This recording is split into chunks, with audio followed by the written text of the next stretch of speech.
Dr. Sarah Chen was having a perfectly normal Tuesday morning at the SETI Institute until every monitor in the facility started displaying rubber ducks.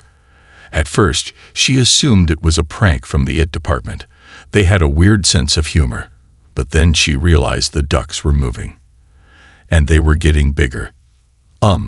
Director Matthews. She called out, her coffee cup frozen halfway to her lips. You might want to see this.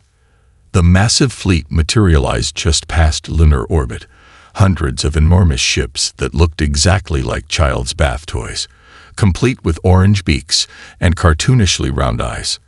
They moved with perfect military precision, their formation creating what appeared to be a cosmic game of duck, duck, goose above Earth. Within minutes, every major observatory, military installation, and backyard telescope was trained on the fleet. Social media exploded. #SpaceDucks started trending worldwide, followed quickly by #QuackInvasion and #WhatTheDuck. The first transmission came just as the UN Security Council assembled for an emergency session. Screens worldwide flickered, and humanity collectively held its breath, preparing for first contact with an alien civilization. No one was prepared for Admiral Zix Quack. The alien commander appeared on screen in what could only be described as military-grade footy pajamas, complete with little squeakers in the feet that made noise every time he shifted his weight. His species appeared to be vaguely humanoid, if you ignored the fact that their natural coloring matched their ships, yellow and orange, with what looked suspiciously like feathers. "TREMB lying humans." The Admiral's voice boomed, though the effect was somewhat undermined by the squeaking of his ceremonial armor.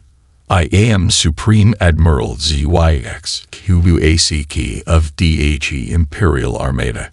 Calmain QE of 1,000 worlds, Terror of VKCVN Spiral Arms, and MASTER of the perfect geometric forms of anti-imidation." In the UN chamber, the Russian ambassador bit his lip so hard it nearly bled. The British representative had developed a sudden, intense interest in her shoe. The American ambassador was openly recording the transmission on his phone, mouthing, "This is going straight to YouTube. Your paid EEKC plan ET while no doist you be now IT to the authority of the Galactic Empire. Resistance he is." The Admiral paused for dramatic effect, raising his arms in what was meant to be a terrifying gesture. His uniform responded with a sound exactly like someone squeezing a rubber duck. Futile. The Chinese ambassador lost it first. A snort escaped her usually perfect diplomatic composure, setting off a chain reaction. Within seconds, the entire UN chamber had dissolved into barely suppressed giggles. In orbit, the Imperial fleet maintained their perfect formation, unaware that their carefully calculated patterns of intimidation were being compared to synchronized swimming routines on every social media platform. Memes were spreading faster than official government responses. Someone had already set the Admiral's speech to the tune of DuckTales. Back at SETI, Dr. Chen was frantically analyzing the transmission data, trying to maintain scientific objectivity despite her colleagues' increasing hysteria. The readings were fascinating. The ship's design wasn't just coincidentally duck-shaped. The Empire genuinely believed this to be the most aerodynamic and terrifying form possible. "Look at these equations," she called out to Director Matthews, who was wiping tears of laughter from his eyes. "Their entire understanding of intimidation is mathematically based. They've actually calculated what they believe to be the most fearsome shapes in existence. And they came up with rubber duckies." Matthews finished, setting off another round of laughter in the control room. As night fell across Earth, humanity faced its first alien invasion with an unprecedented response, uncontrollable mirth. Emergency broadcasts were interrupted by duck jokes. Military analysts couldn't complete their reports because they kept breaking into giggles. Even the doomsday preppers were having trouble maintaining their usual gravity, with one prominent survivalist blogger posting, Stock up on bath toys. The end times are adorable. In his command duck ship, Admiral Zix-Quack watched the planet's reaction with growing confusion. According to all Imperial calculations, Earth should have surrendered immediately upon seeing their perfectly optimized forms of terror. Instead, the humans seemed to be enjoying themselves. He squeaked pensively across his bridge, unaware that the sound was being remixed into dance tracks in bedrooms across Earth. This might require a different approach. Perhaps it was time to deploy the ceremonial war dance of ultimate dominance. The Imperial Diplomatic Corps arrived at the UN headquarters exactly 24 hours after first contact, descending from their duck-shaped shuttle in what they clearly thought was an impressive display of coordinated marching. Unfortunately, their ceremonial war stride, combined with their squeaking battle pajamas, made them look exactly like a line of ducklings following their mother. Ambassador Quat Quat, the Empire's most decorated negotiator, led the procession. He'd specifically chosen to wear the armor of supreme intimidation, passed down through 17 generations of Imperial diplomats. The fact that it resembled a onesie covered in rubber ducks was, tragically, lost on him. "We will now commence the ceremony of inevitable submission," Quat Quat announced as his team set up their equipment in the UN chamber. "Please direct your attention to the Chamber of Supreme Intimidation." What emerged from their diplomatic vessel was a perfectly spherical room that, once inflated, contained what appeared to be every squeaky toy ever manufactured in the galaxy. The aliens seemed puzzled when several human diplomats had to excuse themselves, supposedly for emergency consultations, but actually to laugh hysterically in the hallway. Dr. Sarah Chen, now acting as a scientific advisor to the UN, leaned over to whisper to Director Matthews. Their mathematical models suggest they believe spheres are the most intimidating shape for enclosed spaces. The squeaking is apparently meant to simulate the screams of their conquered enemies. Matthews stuffed his fist in his mouth to stifle a laugh. Inside the Chamber of Supreme Intimidation, Quat Quat activated the traditional holograms of defeat. Images of previous Imperial conquests flickered to life, showing various alien civilizations surrendering to fleets of duck-shaped vessels. Each scene was accompanied by what the Empire considered terrifying music, but sounded suspiciously like a rubber duck orchestra performing Wagner. "Behold the fate of those who resist," Quat Quat declared, his voice echoing off the spherical walls with a series of squeaks. "These worlds now serve the Empire as producers of our most fearsome weapons." A hologram shifted to show vast factories producing more rubber duck ships. An aide whispered something to the American ambassador, who had to pretend to have a coughing fit to cover his laughter. "Your planet has two options," Quat Quat continued, activating his ceremonial staff of negotiations, which let out a sound exactly like a squeaky hammer. "Submit to Imperial rule willingly, or face the consequences." "And what consequences would those be?" the British ambassador managed to ask with remarkably straight face. Quat Quat pressed a button on his staff. A new hologram appeared, showing the Empire's ultimate weapon, a planet-sized rubber duck wearing a crown. The Chinese ambassador lost her composure entirely, sliding under the table while shoulders shaking with silent laughter. The Russian ambassador appeared to be having trouble breathing, his face an alarming shade of red from held-in mirth.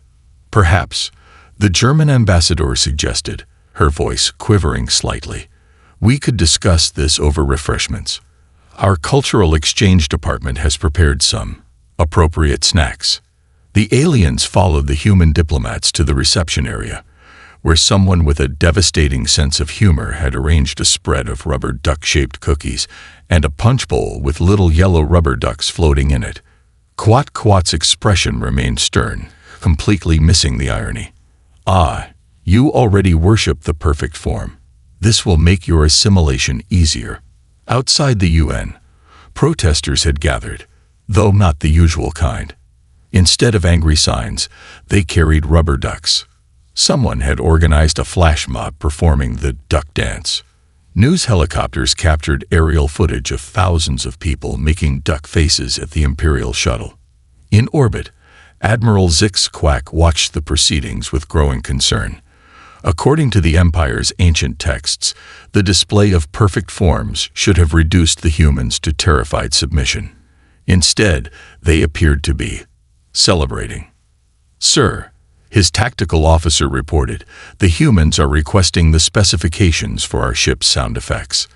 They claim it's for TikTok challenges." The Admiral squeaked thoughtfully across his bridge. Perhaps it was time to demonstrate the true meaning of fear. After all, they hadn't even shown the humans their interpretive war dance yet. After the diplomatic disaster at the UN, Admiral Zix-Quack decided it was time to demonstrate the true might of the Imperial fleet. Unfortunately, the timing of his attack coincided with what humans called rush hour, meaning millions of commuters witnessed the Empire's fearsome sonic warfare pods descending while emitting noises identical to a toddler's bathtub symphony.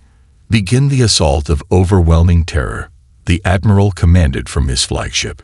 Across Earth's major cities, thousands of spherical pods deployed their most devastating weapon, the screech of submission, a carefully calculated frequency designed to induce panic and fear. The sound that emerged was exactly like someone stepping on a rubber duck, repeatedly, in rhythm. At NATO headquarters, General Maria Rodriguez watched the attack footage with tears streaming down her face. Not from fear. She was laughing so hard her sides hurt. "They'd got to be doing this on purpose," she wheezed. "No one accidentally creates a weapon that sounds like a squeaky toy orchestra." But the Empire was deadly serious.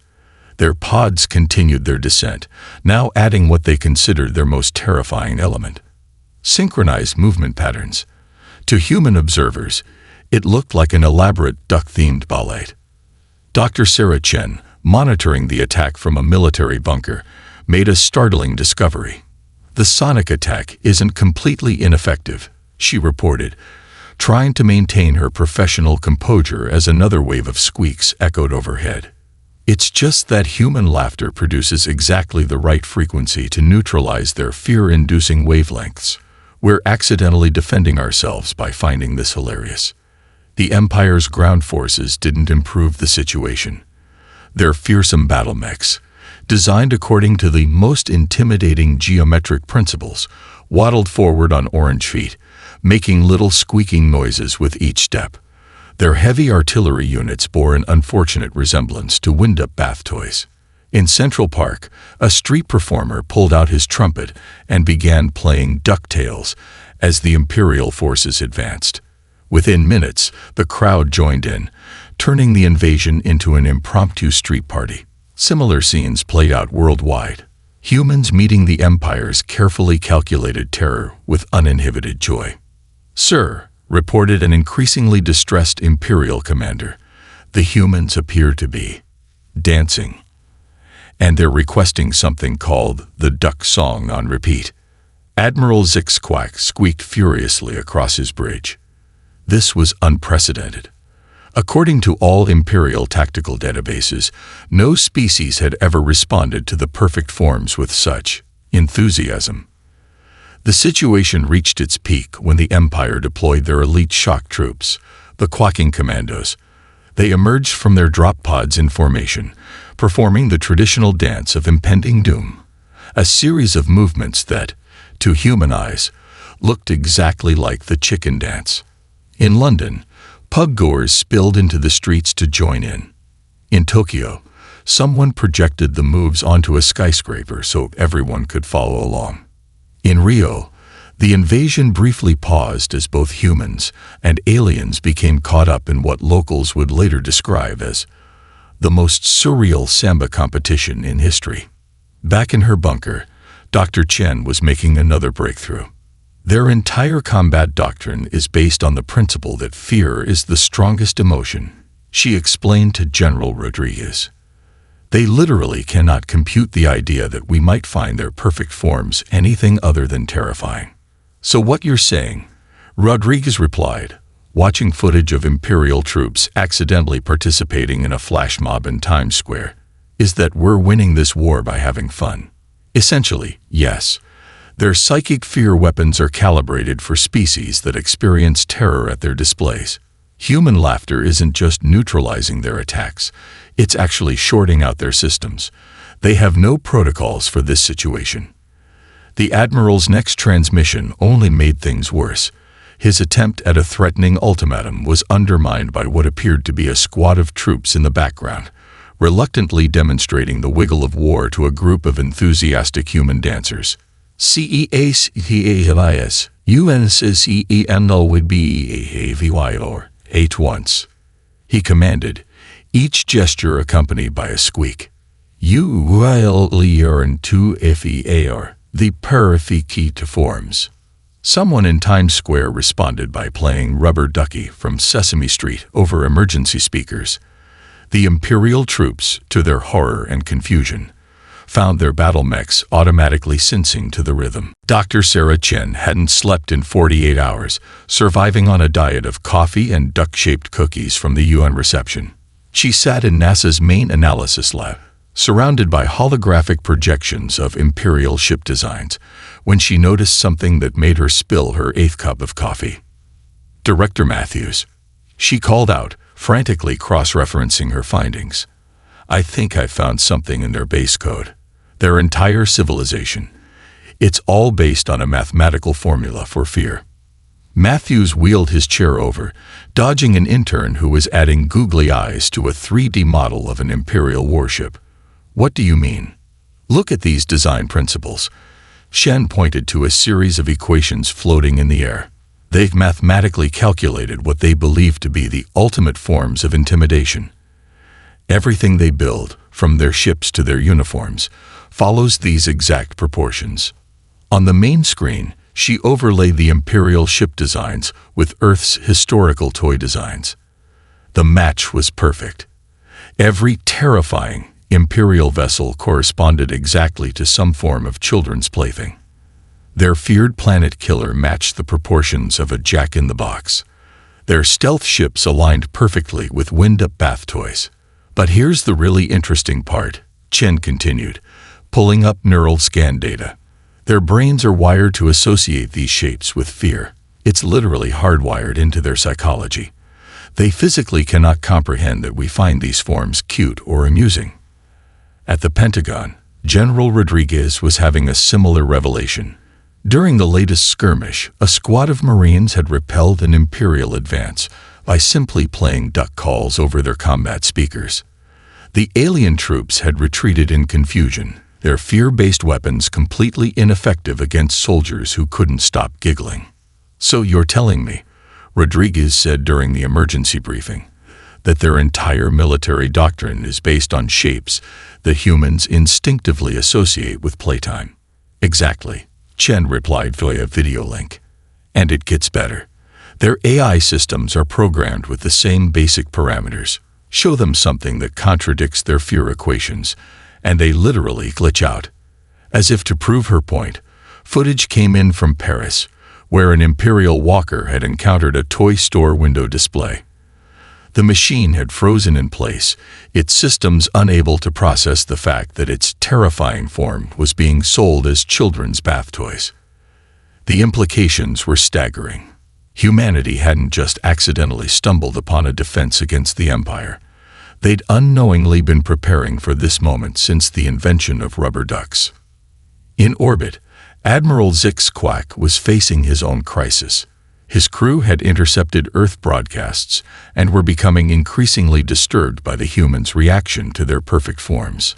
Several junior officers had been caught trying to understand the concept of cute, leading to a series of emergency psychological evaluations. Sir, his science officer reported, visibly distressed, the humans have begun mass-producing miniature versions of our warships. They're calling them collectibles. The Admiral squeaked across his bridge, his ceremonial armor producing a sound that would have sent any proper Imperial citizen running in terror, but was now being used as a ringtone by millions of humans. Back on Earth, Chen made another breakthrough. Their language, she exclaimed. It's all based on the same principles. Their most terrifying threats translate literally into what we consider adorable phrases. When Admiral Zixquack thinks he's saying, "Fear my unstoppable might," He's actually saying something closer to "watch me waddle majestically." The discovery spread quickly through military and diplomatic channels. UN translators began adjusting their protocols, finally understanding why every Imperial ultimatum sounded like it had been written for a children's show. In Times Square, someone projected this revelation onto the giant screens. The crowd's reaction caused seismic sensors to register what they termed a mirthquake. "So what's our strategy?" General Rodriguez asked during the next Joint Chiefs meeting, trying not to laugh as she watched footage of Imperial troops attempting to intimidate a group of delighted preschoolers. Dr. Chen's response was interrupted by an alert.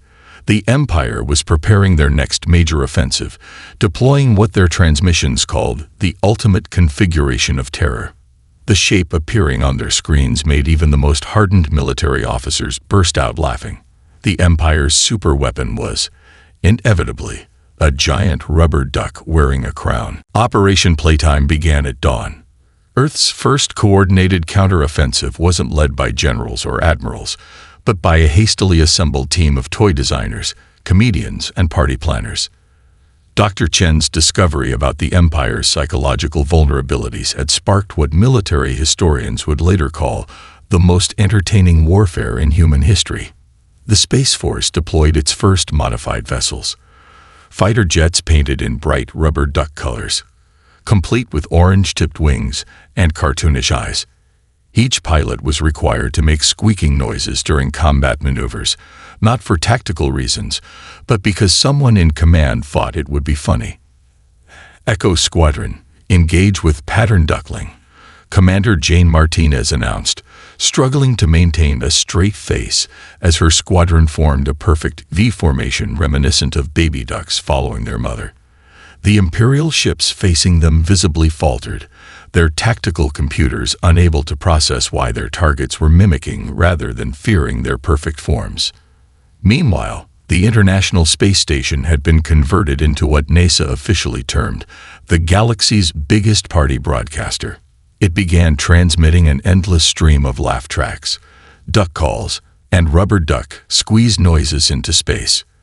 The Empire's communication systems, designed to spread fear and intimidation, instead found themselves relaying what sounded like an intergalactic bath time. On the ground, humanity's response was equally creative. The U.S. Army's Psychological Warfare Division, working with top TikTok influencers, a sentence no one ever expected to write, launched Operation Viral Victory. They choreographed elaborate dance routines mimicking Imperial battle formations, which spread across social media faster than the Empire could adjust their tactics. In London, the Royal Marines deployed what they called tactical entertainment units, mobile speakers mounted on tanks, playing an endless loop of duck-themed songs. The Imperial ground forces found their fear-based weapon systems completely confused by the sight of humans actively running toward their terrifying formations to join what appeared to be a moving street party. Dr. Chen, monitoring the situation from NASA's control center, could hardly believe the data. Every time we respond with joy instead of fear, their systems get more confused, she reported. Their entire combat doctrine is unraveling, because they literally cannot compute the concept of having fun with something that's supposed to be scary. The Empire's troubles deepened when someone leaked their architectural specifications online. Within hours, 3D printing enthusiasts worldwide began producing miniature versions of Imperial warships as bath toys. The psychological impact on the Imperial forces was devastating. Their most feared vessels were being used to entertain human infants. Admiral Zix Quack watched in horror as his fearsome armada was gradually transformed into what humans were calling the biggest pool party in history. His ships, designed to strike terror into the hearts of all who beheld them, were being used as templates for pool floaties. "Sir," his increasingly distressed tactical officer reported, "the humans have begun rating our attack formations on something called cuteness factor. We're trending on multiple platforms." The Admiral's response was cut short by a new human tactic. Earth's militaries had coordinated a global response. Every defense force simultaneously deployed bubbles, millions of them, filling the air around Imperial forces with shimmering spheres that made their supposedly terrifying presence look like a children's birthday party. In orbit, the situation reached new levels of absurdity when the Chinese Space Force launched Operation Rubber Ducky, a swarm of small satellites designed to perfectly mimic Imperial ship formations while playing the duck song on all frequencies. The Empire's Psychological Warfare Department, faced with enemies who turned their every intimidation tactic into entertainment, began showing signs of collective existential crisis. Reports surfaced of Imperial officers seeking emergency counseling after humans responded to their most terrifying threats by asking for encores. "We're not just winning," General Rodriguez observed, watching footage of Imperial troops accidentally participating in a global synchronized swimming event. "We're teaching them how to play." In the Command Duck ship, Admiral Zix Quack faced a decision. The humans had somehow turned the perfect forms against them, transforming their most potent weapons of fear into sources of joy. There was only one option left: deploying the planetary intimidator, even if his tactical officers insisted that the humans would probably just try to take selfies with it. The Imperial crisis began not with a bang, but with a social media post. Specifically, a TikTok video of a young Imperial cadet secretly trying on a rubber duck costume while dancing to Earth music. The video, somehow leaked through quantum communication channels, spread through the Empire's youth networks faster than their sensors could contain it. Admiral Zix Quack faced the Imperial High Command's emergency session, his ceremonial armor squeaking with every nervous movement. On screen after screen, elderly commanders in increasingly elaborate squeaky pajamas demanded explanations for what they termed the cuteness contamination. "Our youth are..." The Admiral paused, struggling with the alien concept, "finding our perfect forms. Adorable." The word adorable had never before been uttered in the Imperial war chamber. Several commanders fainted, their squeaky armor creating an inadvertent symphony as they hit the floor. Meanwhile, Dr. Chen had made another breakthrough. "Look at their historical records," she explained to a joint session of Earth's military leadership. "The Empire's entire society is built on a single principle: being taken seriously. They've mathematically optimized everything, their ships, their clothes, even their dance moves, to maximize intimidation, and we've accidentally shown them that their math is wrong." General Rodriguez asked, watching footage of young Imperial officers secretly adding googly eyes to their ship consoles. "Worse," Chen replied. "We've shown them it's fun to be wrong." The rebellion spread through Imperial ranks like wildfire. Young officers began decorating their quarters with rubber ducks, claiming it was ironic. Imperial fashion designers, previously dedicated to calculating the most terrifying uniform angles, started an underground movement called Comfort Corps. The Empire's feared psychological warfare department suffered the worst blow. Their most devastating weapon, a neural transmitter designed to broadcast pure terror, had been rendered useless when humans began rating their fear responses on a cuteness scale.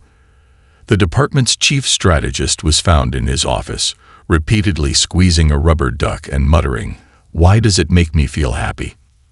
Earth's intelligence agencies intercepted increasingly desperate Imperial communications. Squad 7 reports unauthorized humming during terror marches. Engineering Deck 8 caught playing Duck Duck Goose during maintenance cycles.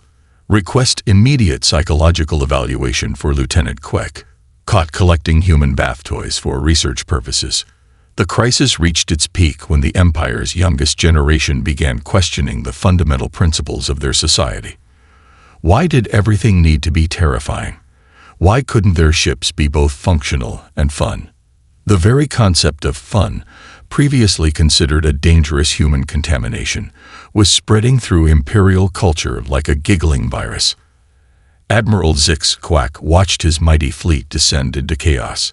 His bridge crew had started naming their control panels. The weapons officer had called the main targeting system Mr. Quackers. The navigation team had organized their star charts by snuggle factor rather than strategic value. "Sir," His communication officer reported, trying to hide a smile. "We're receiving reports that the Imperial Academy's graduating class has modified their ceremonial war cry."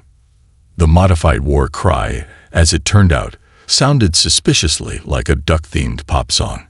Dr. Chen, analyzing the cultural shift, realized the implications. They're not just changing their behavior, she explained to the UN Security Council. Their entire society is experiencing a paradigm shift. Generations of suppressing joy and enforcing fear are unraveling because we showed them it's okay to laugh. In Imperial space, revolution brewed in unexpected ways. Underground cuddle clubs formed where young aliens could practice smiling without fear of court-martial. The Imperial March was remixed into something called Ducktropop. Someone replaced the enormous threatening statues of Imperial heroes with inflatable versions that wobbled in the wind. The Empire's rigid social structure, built entirely on being taken seriously, began to crack under the weight of a million suppressed giggles. Admiral Zix Quack faced the hardest decision of his career. The only way to maintain order was to deploy the planetary intimidator, but he couldn't shake the suspicion that humans would just turn it into the galaxy's biggest rubber duck parade. In his private quarters, away from his increasingly whimsical crew, the Admiral found himself doing something unprecedented.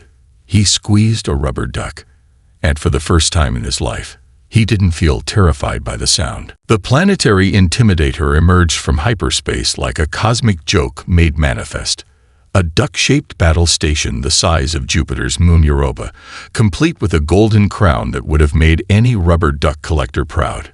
Its appearance in Earth's solar system instantly crashed Instagram, Twitter, and TikTok as billions attempted to post about it simultaneously.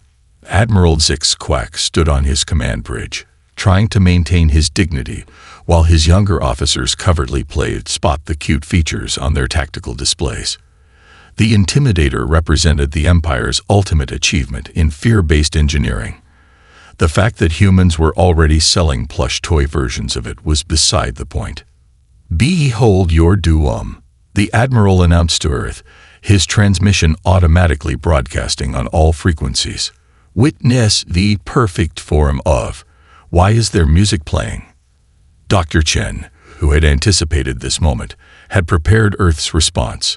Working with NASA, the ESA, and surprisingly, an international coalition of children's television producers, she had developed what she called Operation Joy Overload.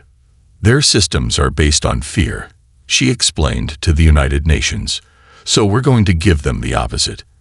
Everyone ready.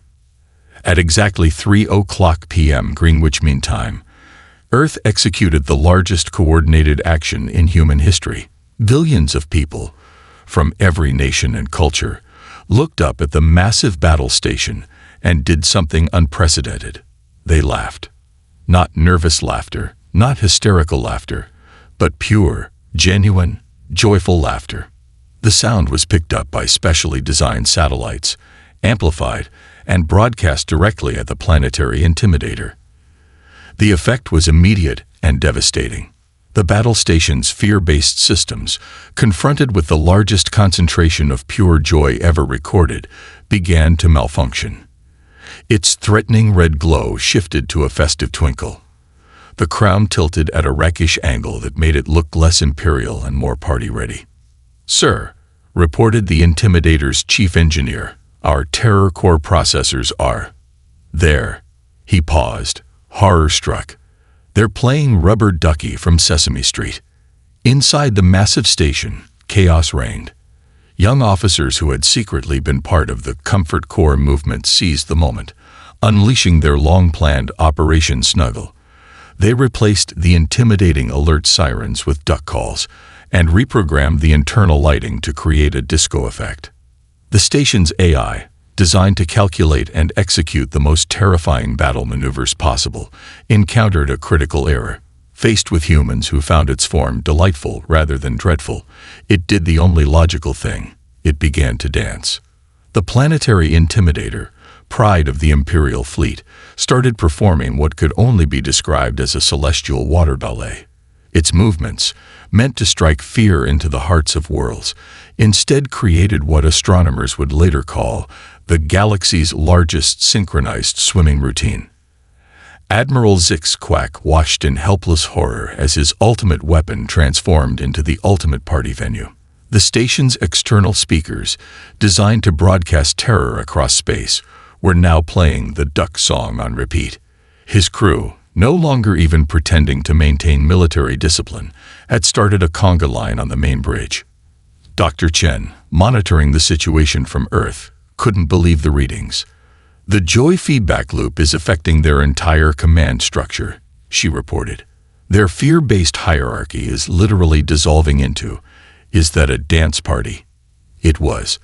The planetary intimidator, responding to Earth's laughter, had initiated its emergency protocol, the sequence of ultimate terror. Unfortunately, due to the cultural contamination of its systems, this manifested as the galaxy's largest rave. Its weapon ports now shot confetti into space. Its tractor beams had been repurposed to create zero-gravity dance floors.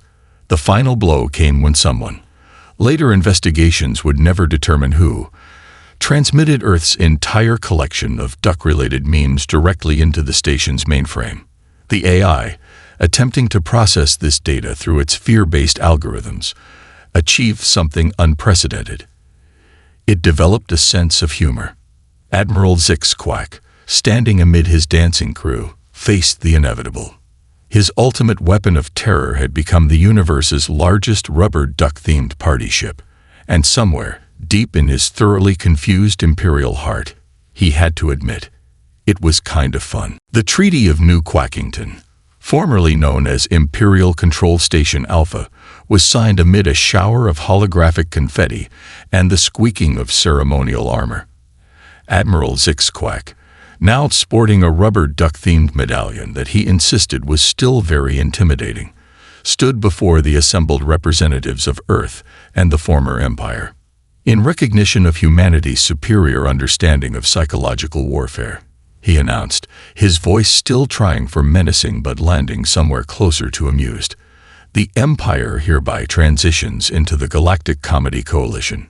The signing ceremony, broadcast across the galaxy, featured what was supposed to be a solemn procession of Imperial officials. Instead, it had turned into something between a parade and a dancing flash mob, with former Imperial warriors proudly showing off their newly learned chicken dance moves. Dr. Chen, seated in the front row next to General Rodriguez, was still processing the magnitude of their victory. "We didn't just win a war," she whispered. "We taught an entire civilization how to play." The changes across former Imperial space were stunning. The feared Imperial Academy had been renamed the Galactic Institute of Joy and Strategic Silliness. Their dreaded war simulations now included mandatory sessions of Duck Duck Goose. The Psychological Warfare Department had been repurposed as the Ministry of Entertainment, with their first project being a galaxy-wide comedy festival. The planetary intimidator, now permanently locked in party mode, had been converted into Space Disneyland. Its fearsome weapons arrays now produced the galaxy's most impressive fireworks shows. The Terror Core processors, reprogrammed with Earth's entire collection of comedy specials, had developed into the universe's first AI stand-up comedian. Young aliens flocked to Earth as cultural exchange students, eager to learn the mysterious human art of finding things cute. Humanity, in turn, found themselves appointed as the galaxy's official fun consultants. Earth's toy manufacturers received so many orders for rubber ducks that they had to establish factories on Mars to keep up with demand. Admiral Zix Quack, to everyone's surprise, discovered a talent for comedy. His first stand-up special, Confessions of a Reformed Terror Lord, became an overnight sensation. His signature move, squeaking across the stage in his ceremonial armor while delivering deadpan observations about Imperial culture, had audiences rolling in the aisles, even if he still didn't quite understand why. But the greatest challenge, he admitted during his widely watched Galactic Talk interview, was explaining to the Imperial High Command that being laughed at isn't always a bad thing. The clip of elderly commanders learning to smile went viral across 17 star systems. The former empire's architectural principles underwent a revolutionary change. Their new ships, while still duck-shaped, now proudly embraced their design aesthetic. The latest models came with built-in sound effects and mood lighting. The flagship of the new Galactic Comedy Coalition fleet was christened the Mighty Quacker, though its crew insisted on calling it Mrs. Quackers. Dr. Chen's research team made another fascinating discovery. The more the former Imperials learned to laugh, the more their society evolved. Their rigid hierarchies dissolved into collaborative communities. Their fear-based education system transformed into centers of creativity and innovation. They even began developing new technologies based on joy rather than terror. The ultimate irony came when Earth's first faster-than-light ship was unveiled. Due to some quirk of physics that scientists were still trying to explain, the most efficient shape for folding spacetime looked exactly like a rubber duck. The former Imperial engineers maintained a dignified silence on the matter, though several were seen hiding smiles behind their ceremonial robes. Perhaps Admiral Zixquack reflected during the ship's maiden voyage, watching Earth and former Imperial crews work together while trading duck jokes. The perfect form wasn't about fear after all. As the new era of galactic cooperation dawned, humanity had achieved something unprecedented. They had won an interstellar war not through force or fear, but through the power of laughter. The universe, it turned out, had a sense of humor after all. And somewhere in the vast reaches of space, the planetary intimidator continued its eternal dance, a giant rubber duck spinning gracefully among the stars, its crown slightly askew, broadcasting an endless loop of the duck song to any passing ships who cared to join the party.